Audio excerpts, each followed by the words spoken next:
Mga kwento ng lagim.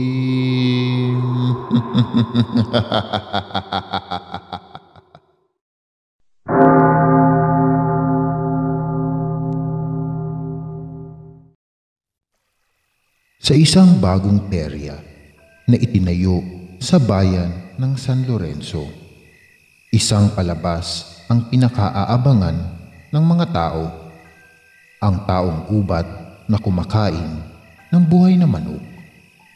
Bagamat ang gimmick na ito ay hindi na bago, marami pa rin ang nananabik na mapanood ang nasabing taong gubat sa aktwal nitong pagpapalabas. Habang ang mga tao ay puno ng pananabik na makita ang taong gubat. Ang taong gubat naman na si Cobber ay puno ng takot at kaba sa dibdib dahil siya ay hindi ordinaryong tao. Siya ay isang binatang aswang na hinuli ng aswang hunter na may-ari ng perya upang gamitin siya sa palabas nito. Kapag hindi na bumenta sa mga tao ang pagiging taong gubat, ay saka naman niya ibubunyag ang lihim nito at ipapakilala sa mga tao bilang isang tunay na aswang. Habang ito ay nakakulong sa isang kulungang kawayan, subalit hanggat ito ay tinatangkilik pa bilang taong gubat, ay iyon na muna ang magiging ganap nito. Ipapakita nito sa mga tao kung paano ngasabin ang buhay na manok, habang ang isang paa ay nakakadena para hindi siya makalapit sa mga tao o makatakas. Sunod-sunuran si Cobber sa aswang hunter na si Damian dahil hawak din ito ang lola niyang aswang na nanghihina na. Nakagapos ito sa basement ng bahay ni Damian. Kapag hindi siya sumunod sa kagustuhan nito, ay pagbubuhusan daw nito ng isang sakong asin ang matandang aswang. Isang tawag lang sa tauhan na nagbabantay dito. Sa kaibuturan ng isip at kalooban ng binatang aswang, ipinangako niya sa sarili na makakuha lang siya ng pagkakataon ay gagantihan niya ang aswang hunter. Gugutay-gutayin niya ang bawat parte ng katawan nito. Sisiguraduhin niya na matitikman nito ang lupit ng kanyang paghihiganti. Sa araw ng pagtatanghal ni Cobber sa bayan ng San Lorenzo, sinadya siyang gutumin ni Damian nang sa gayon ay maging maganda ang pagtanghal niya sa mga tao.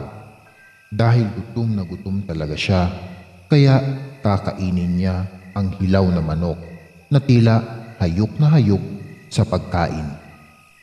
Ang anak ni Damian na si Rona ay nakaramdam ng awa habang pinapanood mula sa likod ng kurtina ang binatang aswang. Batid niyang hindi makatarungan ang ginagawa ng ama sa bihag nilang aswang, ngunit wala siyang magawa. Isa siyang mahinang nilalang na sunod-sunuran lang din sa kanyang ama. Mula pa man nang namatay ang kanyang ina, hindi na siya nito pinag-aral at ginawa na lang alipin sa peryang negosyo nito. Kapag nakakagawa siya ng pagkakamali, tulad ng bihag nito, ay sinasaktan din siya, iginagapos at hindi pinapakain na parabang hindi siya nito anak. Isang beses ay tinangka niyang tumakas, subalit nahuli siya kaya't ang manipis niyang katawan ay nalatayan ng latigo nito. Kaya naman, takot ang bumabalot sa kanya at nataranta siya sa tuwing may ipag-uutos ang ama. Lingid kay Rona kung paano siya naawa kay Cobber, ay ganoon din ito na awa sa kanya. Dahil nasaksihan din nito kung paano siya saktan ng ama. Mula sa kulungang kawayan ay naniningkit sa galit ang mga mata ni Coober nang makita niyang nilalatigo na naman ni Damian ang anak na dalaga. Dahil lamang hindi nito nabili ang gusto niyang pagkain. Kumuyom ang palad ng binatang aswang, ngunit wala siyang magawa kundi ang makaramdam ng awa. Magkakaroon ulit ng pagtatanghal si Coober sa isang bayan naman. Habang nasa biyahe at nasa manibela ang ama, palihim na nilapitan ni Rona ang bihag na nasa likuran ng malaki nilang sasakyan. Inabutan niya ito ng tinapay.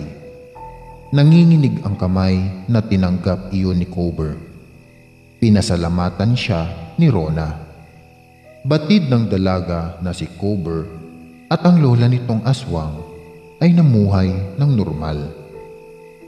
At hindi bilang aswang, bago pa man ito nahuli ng kanyang ama at mga tauhan nito.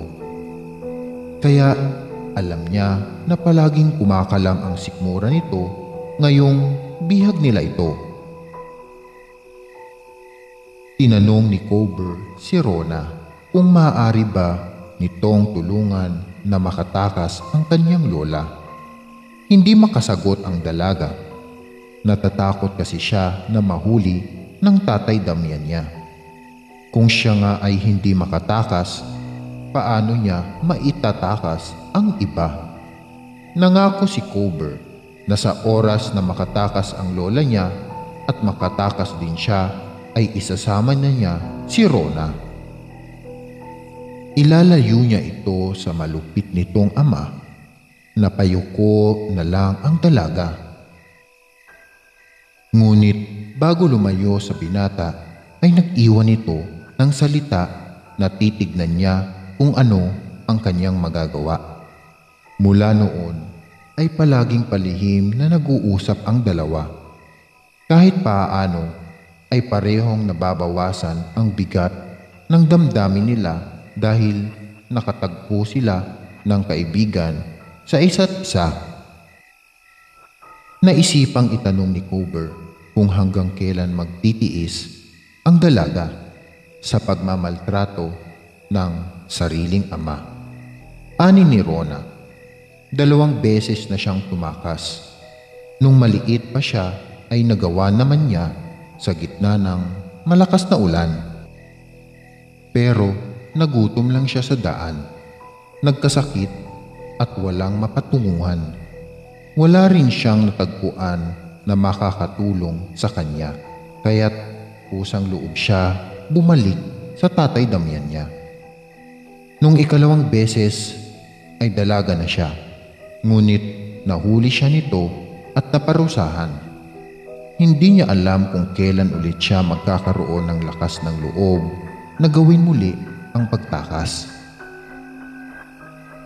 Mula sa rehas na kawayan ay inilawit ni Coober ang kamay para mahawakan ang kamay ni Rona.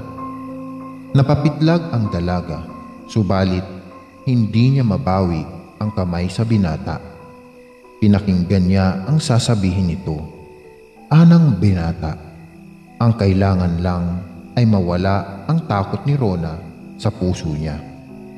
May simple at komportableng buhay sa labas ng perya. Nagawa na raw nila iyon ng kanyang lola nung takasan nila ang baluarte ng mga kalahi nilang aswang.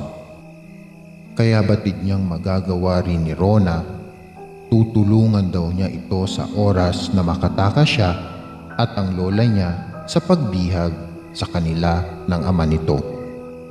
Tumango-tango ang dalaga. Inihawak pa niya ang isa pa niyang kamay sa kamay ni Coober, tanda sa pagsang-ayon niya sa sinabi nito. Hanggang sa ang magkaibigan ay nakabuo ng plano. Kailangang makuha ni Rona ang susi sa ama upang makatakas si Coober at makuha niya ang lola sa pinagkulungan dito. Siyempre, hindi niya iiwan si Rona. Isasama niya ito sa pagtakas, pero kailangan na magawa nila ito bago pa mamalayan ni Damian. Dahil isang utos lang ito sa tauhan ay manganganib ang buhay ng lola ni Cooper. Sa gabing iyon ay nakatakda ng ibunyag ni Damian sa mga tao ang tunay na katauhan ni Cooper.